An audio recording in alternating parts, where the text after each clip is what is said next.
Day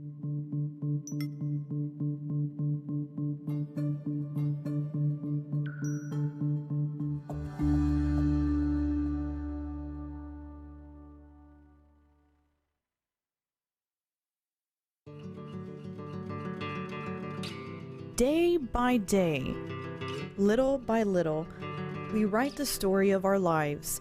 Join author Joe Alch on a walk down memory lane with tenacious humans who didn't let their circumstances dictate their life and what they could become.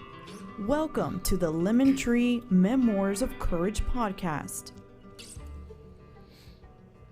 Good morning today. We are continuing on writing your story and telling your story. We have an awesome guest today. She was actually instrumental in my book. She is a memoir writing, she is a life coach, memoir writing teacher. I took classes from Alice for about 3 years as I wrote my book. So just a little bio on Alice. It's Alice Parker. She's originally from Chicago. She has degrees in psychology, marketing, and bicultural studies in graduate school. She was a corporate business trainer for many years, then in HR management for many years. She has an awesome memoir. I could not put it down, Choices, Changes, and Friends, and wrote another awesome book, Move Past Your Past. And she has used her life lessons to work with future authors to tell their story and share their story. So welcome, Alice. I'm so excited you're here today. I'm blessed to have you here. Thank you so much, Joe. And as I've said several times, I'm so proud of you in getting your memoir published. Thank you. And like I say, you were 9/10 of the battle, and I'm forever grateful. And let's talk about what you do. Let's talk about just getting that story on paper. There are a lot of online classes. I did try that. I did a class in New York City. It was my first attempt. And it was an online class with about 10 people. And after the third week, I couldn't do it. It just wasn't for me. I just felt disconnected. My sister ran into you at a meeting and met you, and she called me right after the meeting and said, Joe, you have got to meet Alice Parker. She's got this class. You want to write your book. You want to write your story. I think you two need to connect. So let's start from there. So tell me about your story and how you got into memoir writing classes. Well, my book, Choices, Changes, and Friends, 1970s after divorce, 4 of us, suburbanite housewives in Chicago, kind of a Sex and the City of suburbanite housewives. We got our divorces together in the early 70s. And while we didn't consider ourselves to be special, we realized right away with all of the challenges we were facing, and we wouldn't have called ourselves pioneers, but we were, as far as what we were doing. So I had been the chronicler as well as the poet of the group and the writer and everything. And as we started to keep track of it all and working with them, so jump forward quite a few years, and one of the members of the 4, she had asked me not to publish it at a particular time, about 20 years later, because she had had this trauma, big trauma in her life, and she had moved and she was trying to start a new life, and she didn't want anybody to know about how wild and crazy you had been, and so on and so forth and everything. And I honored that. And I think particularly when it is somebody who is very much involved in the lives, then you want to do that. She passed in 2015, October 10th, and one of the last things she said to me, because I spent 3 days with her before she passed, and she said, I want you to get that book out there because I think it can change lives. And to me, that is the key thing. So many of us don't realize or can't imagine that our story can actually change the lives of other people and encourage them to go ahead and tell their story. So that was one of the key things with it. Now, earlier in 2005, when I was living in San Francisco, and a friend of mine who knew about my memoir told me about a class that San Francisco State University was doing on memoirs to kind of familiarize people. And it was a continuing ed class in the evening, so I was able to go to it and everything. And I wanted to make sure I was kind of getting it all together, even though I had been writing for 20, 30 years myself and everything. It was to get clarity. You do not have to be a movie star or a famous person or whomever to do your memoir. Mm-hmm. Even if you self-publish and you're only sharing it with friends and so forth, it still can change lives, besides the most important one, your own. My disappointment in that class was similar to like what you're saying. It was a very large class, and I could understand. There was 20, 25 people. It was only 90 minutes, and it was for 4 weeks, but it was mainly introducing people, but they really didn't go into a lot of details. And because of the short period of time, there would sometimes be only 4 or 5 people who got to read what they brought in. And I felt, from my years as being a corporate trainer in Japan, interacting to me was always key, especially for my Japanese managers who were being sent overseas. If they didn't get real interaction with other native English speakers, they weren't going to understand. And I saw this also, the frustration among the other people in the class. I mean, out of the first 4 weeks, I got to read 1 time, and we were limited to 5 minutes.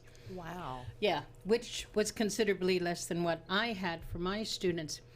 Anyway, I went ahead and I took the class again because they kept repeating it and everything. It was generally for seniors, but anyone. And after that second class, I did talk to one of the teachers, gave her my background and all of my writing and so on and so forth, as well as my training, teaching experience. And at that time, she said, well, maybe you'd like to help out with us. And I said, is there any chance you could do smaller classes so more people could read and interact? And she was like, oh, no, we can't do that. Well, anyway, I went ahead and I did help them for 2 more classes, 2 more sections of classes and so forth.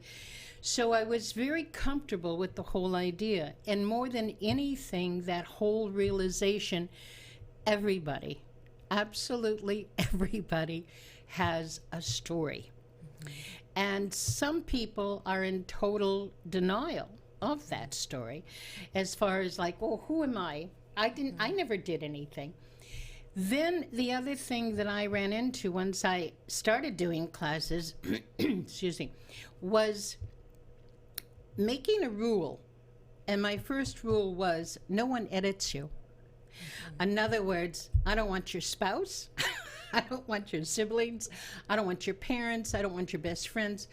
Nobody, I don't care if you have a twin, nobody lived your life.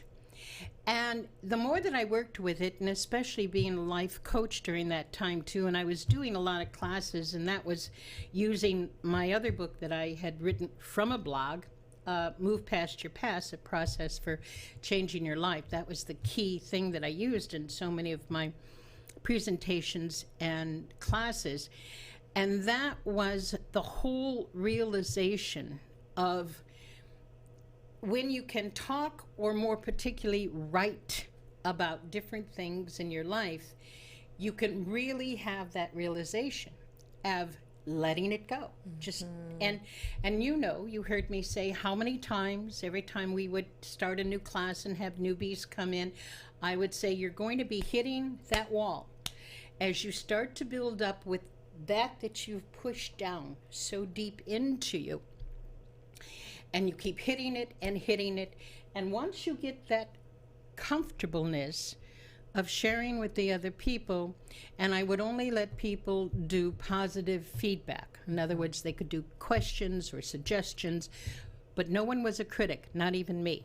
I tried to keep everything very, very positive. Well, and that's what I admired so much, because everyone in the class is novice. We're a newbie, and you have this way of, instead of saying that is really crappy, start over, you'd say, okay, I am missing something here. Exactly. I am not understanding. You're describing this, but tell me more about this. And and an answer would be, well, I didn't think that was important. Exactly. And your response would be, write it down.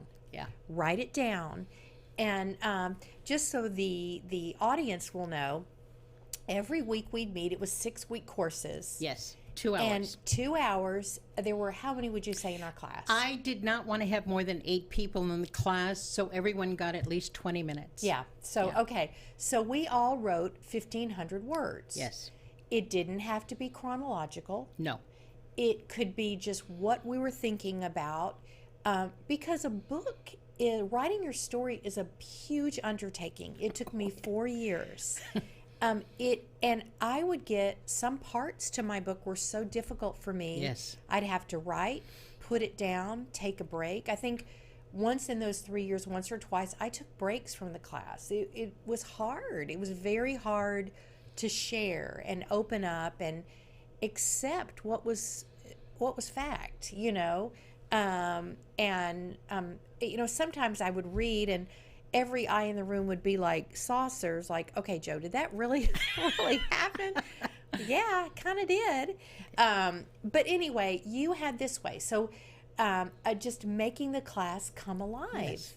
And I think with your psych background, Yes. And drawing people together, and not everybody can do that. And No. you had such a way of getting us to write. So let's just talk about, you get a group together. Yes. Say someone, let's just say at a library, calls Alice and says, Alice, you know what?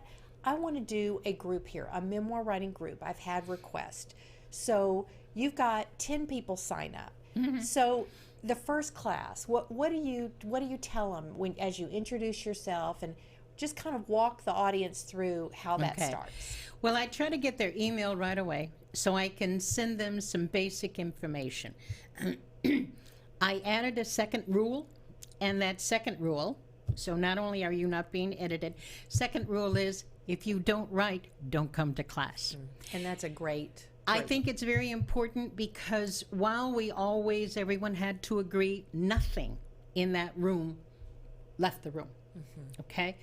And this is a very important thing, because as people are sharing, they're sharing really, as I said, those things that they've pushed out. Now, they may not do that the first week. I've never had anyone do that the first week.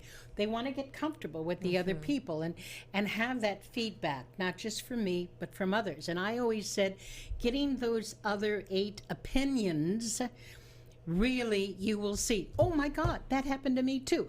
Oh, wow, that makes me remember something. And that's one of the powers of a group, is especially when you get people who are similar age, I would say 10, 20 years within each other, they're going to have similar things happening. I mean, if you take, like for us, one of the most iconic, and you had it in your book, was of course JFK being assassinated, all right?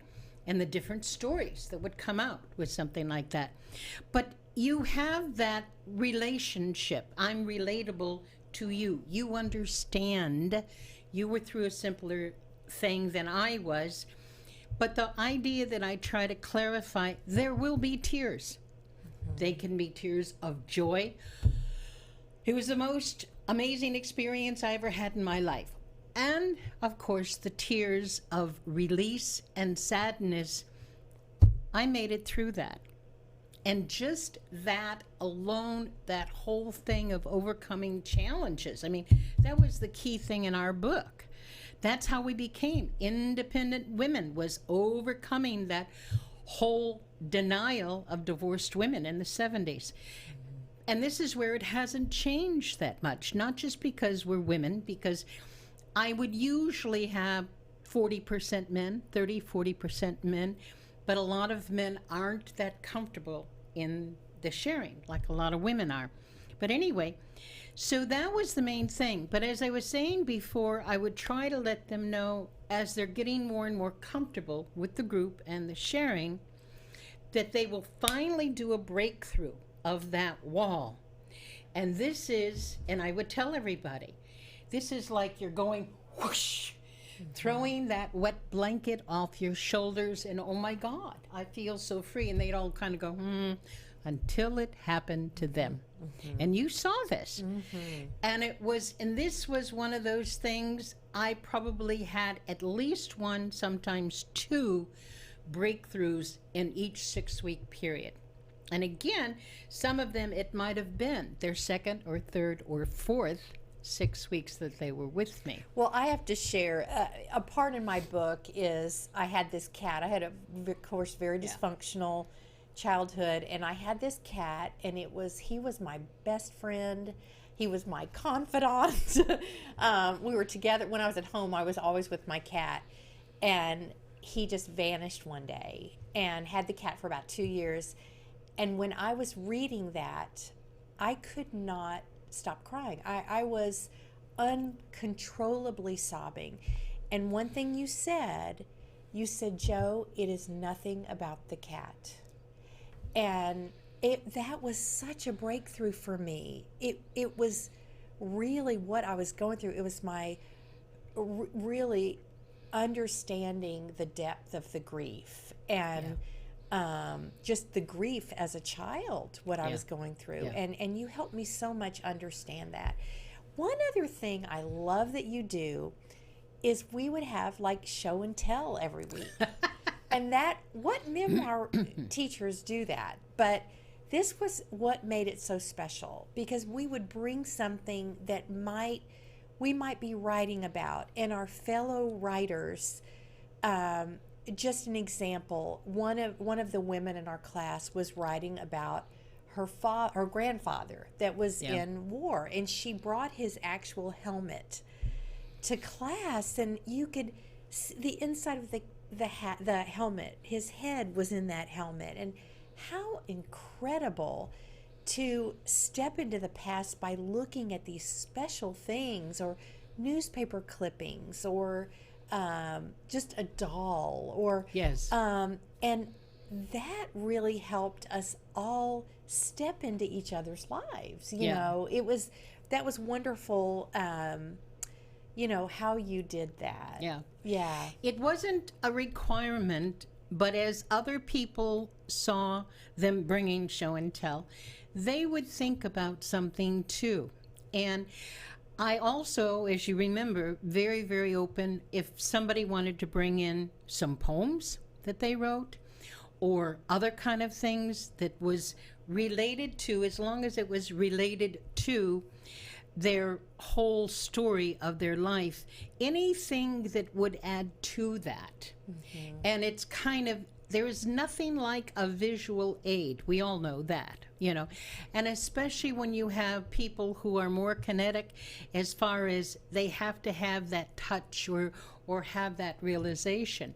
I mean, I remember when one of the students, and I don't know if you were in the class, brought in a sprig of cotton with actually the cotton balls on it and everything, because talking about that was part of their childhood type of a thing. And how many adults in suburbia or a city has ever really seen cotton balls? I mean, a real sprig of from a cotton plant.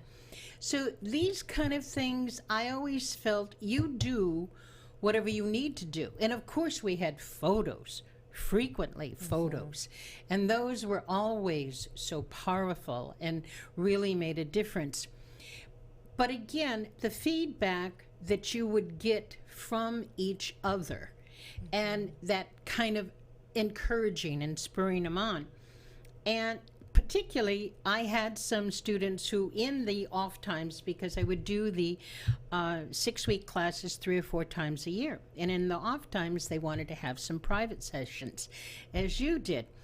And in that, when we would be working one-on-one, and more than once, as you remember, you and I sitting at your desk and both of us sobbing. And I did that with other students too, because this is the most pure release that you could get. And that was something that I always encouraged them to do, and do research.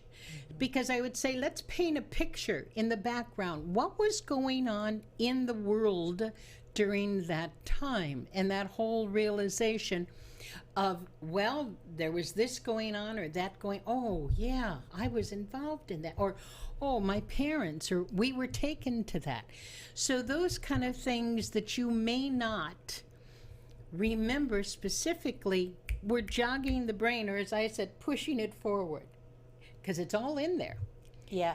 And, I think about, we took a trip together to New Orleans. We did. Yes. And this was really great. You had me ride on a streetcar and really think about the smells and the sounds and the Get all whistles. those senses in there, yes. And I sat there and I just felt like I was a little girl again. Yes. And I couldn't even talk. I had to kind of take it all in and remember things. But that was so great.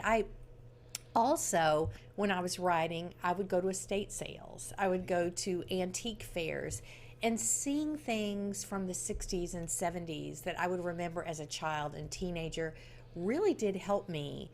Listening to music at that time, from that time, it made me think back. I remember I graduated from high school in 79, and that song, We Are Family, and my brother and I are driving and like singing to the top of our lungs, that song I'll never forget. But those, just things like that jaunt those memories, pictures and special little things, like you say, poems or sheet music or whatever it can be. So, let's talk about the cons of the class. And I loved how you handled the cons. We had a particular, I remember in class, I think it was so emotional for some of the, one of the students just started screaming. Do you remember that? And walked out of the class. I won't go into the specifics. But it is emotional. It's tough. And it's tough to share your soul. And you're thinking, okay, I'm sharing to this group of 10 people, but what about the whole world? What are they going to say? Alice, you handled that so graciously. And you stayed calm. I think that's the psych background. And she excused herself. We okay, let's all take a moment and let's get back to what we're doing again. So, it's hard. And that's what I'm going to say. It's hard. So to share these things. So just some other cons. What, let's say somebody wants to talk about something that's uncomfortable for another student in the class. Right. So how do you handle that? Well, first of all, let me say I had people who had different kinds of brain difficulties. PTSD, they'd had traumatic, TBI, traumatic brain injury. I had people who had brain strokes and bipolar.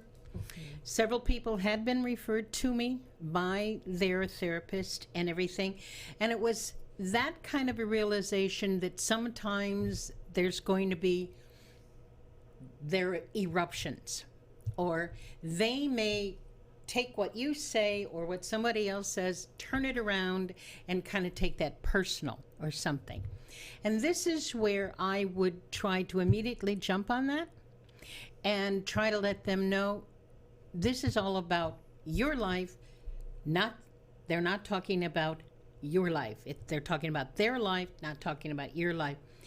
And this kind of a situation, sometimes I would have to get to the point that if you're not comfortable with how I'm handling this, I'm sorry, and you're welcome to leave. Now, I had a couple of people who could not handle getting to that deep, dark place. And some people barely got through the first class. Other people, they might have made it to the third one, and they knew it was kind of edging up, that it was time for them to sort of, and not that I ever told them, you have to do this. I always let everybody go on their own. But if they're going to take something personal, which is being discussed, they're going to have to realize this was happening to the person who is reading it or talking about it. And for that, they need to bring this out. Now, we did have a situation, which unfortunately did involve you, where a prior student, I remember that. he was a TBI as well as PTSD and everything from an auto accident. And up until the time that you came in, and I had to constantly kind of rein him in, because that 2-hour class was like, oh, it's all about me, it's all about me, you know. And which wasn't, of course, how he started out. I mean, he started out just kind of really, but unfortunately, come on, you can do this, until the point where by the time Joe joined, I think he was going into his second or third year, and he was really, I mean, his therapist was so thrilled how well he was doing. Unfortunately, his prior career, he was a doctor. He was a God Junior. And he started feeling, and I could see that ego start coming back, you know, kind of a thing. And then you came in the class, and here you were, the only person who could ever really kind of challenge him in the medical field, okay? And he was not happy with that at all. He was no longer the star. He no longer had the really traumatic story, because we moved past that. He was actually getting down to closer modern times, I guess I should say, up to date stuff, where he wasn't ready to let go of his whole trauma, or I was the victim here, you know, kind of a thing. And he began trying to poke holes into whatever you would say. And I was like, wait a minute. I know, and you did. You're not going to go there. You're not going to go there. You're having an ego problem. And sometimes I would just nail him right there, and he would get sort of pissed off, or, you know, kind of a thing, and go to, you know. And I said, now, if you cannot, the old rule, say something nice or helpful, don't say anything at all. I want you to take a pass. And if you're not happy with that, you're welcome to go take a break. Now, and I think this is the importance of understanding. I wanted everyone to feel that they could say whatever they needed to say, but I wasn't going to put up with them picking on, you know, is that all you got, or something like that kind of a thing. And if anyone slipped into that, or we had one female student who sometimes would start literally nitpicking, you know, and I'd go, I don't think you should concern yourself about that, okay?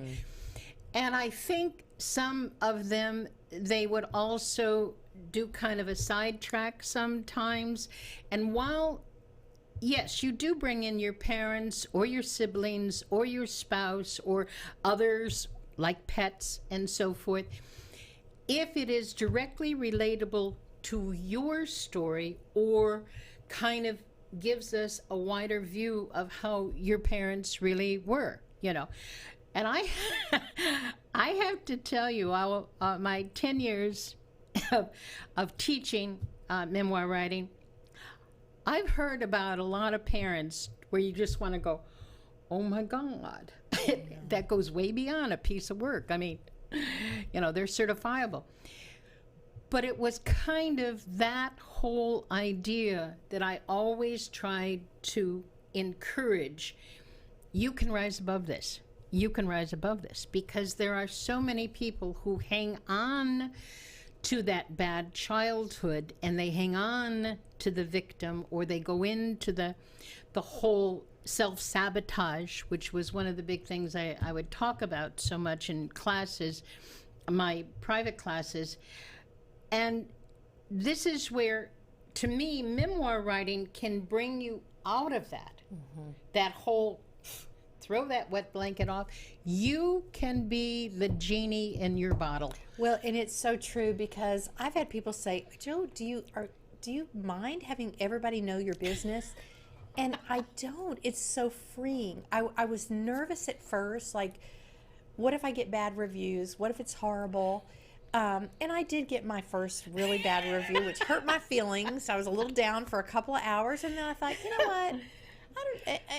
Who cares? They don't know. No, and I've got some of the sweetest Did they write a memoir? emails. No, but I've gotten some of the sweetest emails, and I had somebody that read my book and sent me an email and said, I feel like I've lost a best friend. I feel like our lives were so parallel, and you don't know how much you helped me forgive. Yeah. And if I allowed one person, if my book made a difference, and that was my goal, if I made a difference in one person's life, it's all worth it. It's worth it. Yes. And let's face it, you did have problems with your older sister who had recommended me to you, but I don't think she expected that you were really going to go, I know. You know, and it was all my fault, and your younger brother wasn't thrilled either. But write your own book. It's growing on them. I know. I know. Write your own book. But that was what I always said, was the importance of how you can change other people's lives. I remember it was only maybe 3 or 4 months after my book came out, and a friend had given a copy to a friend of hers who had been divorced 29 years. Wow. And anybody at all who brought up the topic divorce, she would just go boom, you know, and blah, blah, blah, blah, blah, blah, blah. I mean, obviously, a little anger still there. She read my book, and she emailed me, and she said, I can't believe it. I do understand forgiveness now. And she said, I can't believe I've let it go. And I mean, I got lots of really, really good messages from women and men, you know, on how it helped change their lives. But I've never forgotten that one. And it's because it's exactly like what you said. People do not understand the power of forgiveness. It's you first. You have to forgive you. Because so many people truly think they're to blame, or somehow they contributed to this real crappy childhood. And you heard me say it more than once. Nobody was raised in Disneyland. And this ain't Disney World. Well, and you know, I worked in psych. You know, I'm a nurse. You know, I learned something just working in this psych hospital. We had we called frequent flyers, and people would come in and they'd be there for a couple of weeks. They'd go home, come back a month later, but there you have a choice. Yes. You can either stay in that pain, and I know it's tough pain. You have a choice. Yes. And when I was writing this book, I would have these dreams that I was inside a mason jar, and the lid was off. But I couldn't get out. I knew that the lid was off, but I looked up and I felt trapped. And you said to me, Joe, what's holding you back from getting out of that jar? And I was like, you're right. It's me. I'm holding myself back. Yeah. And I can't control my circumstances. You can't control your past. Can't change it. You can't change it. So this has been so awesome. We're going to have you again. But this is something I was just doing a little research on memoir classes. And something I read is, what is my truth? And what will happen if I tell? For me, what has happened? Nothing. It's all been good. It's been great. I haven't... Freedom. It's freedom. Yeah. And what will happen if it's a flop? Well, so what is if it's a flop, you know? And I looked up successful books that were rejected, and this is so interesting. Yes. Gone with the Wind was rejected. The Help, rejected by 57 publishers.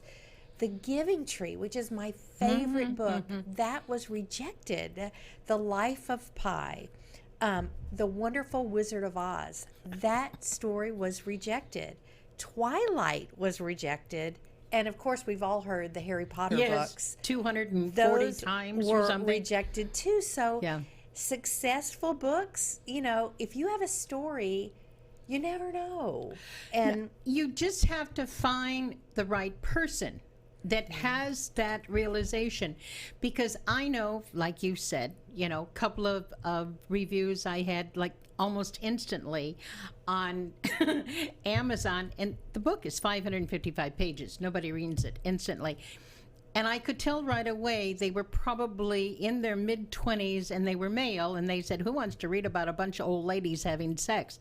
And I'm like, 90% of the book takes place when we're under 30. I know. Hello. So it's kind of, you're not really doing it for who's out there. There will be those people. It changes their lives, or it at least makes them think. But you're doing it for you.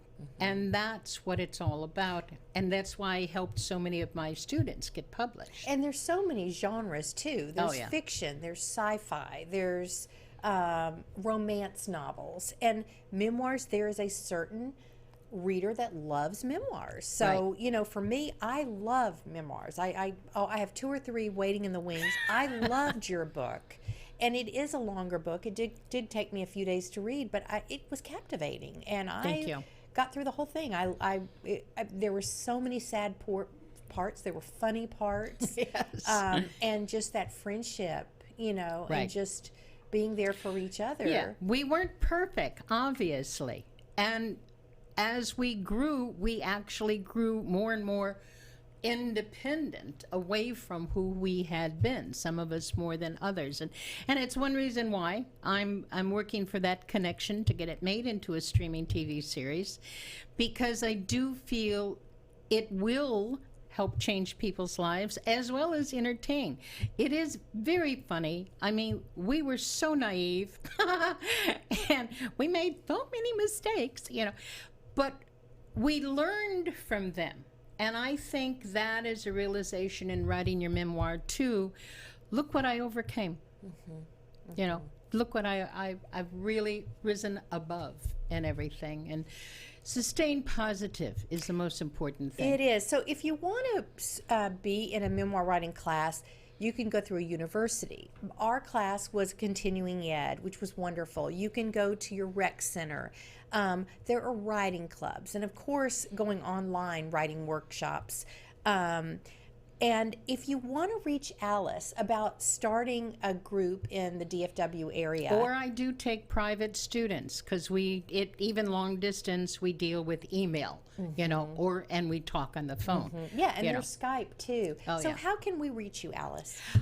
My email is A as in Alice, P as in Parker, I like ice, N Nancy, S Sam, F Frank. It stands for Alice Parker in San Francisco. That's how old that email is, at gmail.com, APINSF. Or you can go to my website, www.a-wonderland.com. Always called myself Alice in Wonderland.